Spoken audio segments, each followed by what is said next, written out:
আজি পুৱা ভাগতে মেৰাপানী টাউনৰ মাজমজিয়াত মেৰাপানী এগৰাকী বিশিষ্ট ব্যৱসায়ী বয়োজ্যেষ্ঠ নাগৰিক গকুল শৰ্মা ডাঙৰীয়াক কেইজনমান দুৰ্বৃত্তই হত্যাৰ প্ৰচেষ্টাৰে খুব বেয়াকৈ মাৰধৰ কৰে। বৰ্তমান তেওঁ ICUত চিকিৎসাধীন হৈ আছে।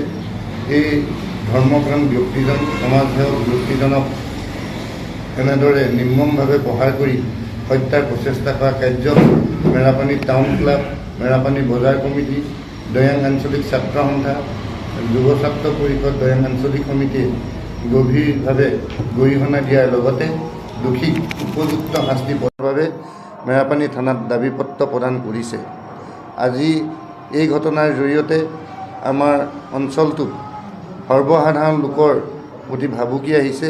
সেয়েহে আমি মেৰাপানী থানাত এই ক্ষেত্ৰত কঠোৰ ব্যৱস্থা গ্ৰহণৰ বাবে দাবী জনাইছোঁ, যাতে এনেধৰণৰ অপৰাধজনিত কাৰ্যকলাপ কৰিবলৈ এনেকুৱা লোকে সাহস নকৰে। তাৰ কাৰণে দৃষ্টান্তমূলক শাস্তি প্ৰদান কৰাৰ কাৰণে কেওটা সংগঠনৰ তৰফৰ পৰা মেৰাপানী থানাত ইতিমধ্যে দাবী পত্ৰ প্ৰদান কৰা হৈছে।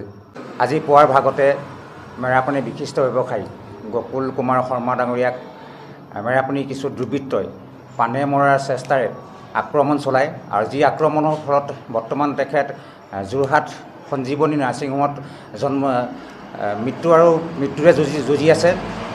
আজি মেৰাপানীত এই ঘটনা যি পৰিঘটনাবিলাক হৈছে, ইয়াৰ মূল কাৰণটোৱে হ'ল ড্ৰাগছ। মেৰাপানী অঞ্চলৰ বিভিন্ন অলিয়ে গলিয়ে গাঁৱে নগৰে সকলোতে কেৱল ড্ৰাগছ ইমানেই আসক্ত যুৱকৰ সংখ্যা বাঢ়ি গৈছে, যাৰ ফলত এনেকৈ বিক্ষিপ্ত ঘটনাবিলাক সংঘটিত হ'বলৈ সুবিধা পাইছে। আমি গোলাঘাট জিলা প্ৰশাসনক আৰু মেৰাপানী আৰক্ষী প্ৰশাসনক আমি এই কেওটা সংগঠনে দাবী উত্থাপন কৰিছোঁ, যাতে ভৱিষ্যতে আমাৰ মেৰাপানীত এনেকুৱা ঘটনা সংঘটিত নহয়, তাৰ প্ৰতি লক্ষ্য ৰাখি যিকেইজন যুৱকে বা ব্যক্তিয়ে এই ঘটনা সংঘটিত কৰিছে তেখেতসকলক কৰায়ত্ব কৰি দৃষ্টান্তমূলক শাস্তি দিয়াৰ লগতে এই যিবোৰ ড্ৰাগছ কাঠফুলাৰ দৰে বাঢ়ি গৈছে, ড্ৰাগছ ব্যৱসায় কৰা মানুহ দিনে দিনে বাঢ়ি গৈছে, সেই ড্ৰাগছ নিয়ন্ত্ৰণ কৰাৰ ক্ষেত্ৰত কঠোৰৰ পৰা কঠোৰ ব্যৱস্থা ল'বলৈ দাবী আমি জনাইছোঁ। আৰু লগতে আমি প্ৰশাসনক এই কথাটো আশ্বস্ত কৰিব বিচাৰিছোঁ যে এই ড্ৰাগছসমূহ প্ৰচলন নিষিদ্ধ কৰাৰ ক্ষেত্ৰত আমাৰ কেওটা সংগঠন, মেৰাপানী বজাৰ committee, Merapani town club, Assam জাতীয় যুৱ ছাত্ৰ পৰিষদ, দৈয়াং আঞ্চলিক সমিতি বা দৈয়াং আঞ্চলিক ছাত্ৰ সন্থা, আমি কেওটা সংগঠন সম্পূৰ্ণৰূপে প্ৰশাসনক সহযোগ কৰিবলৈ আমি সাজু আছোঁ।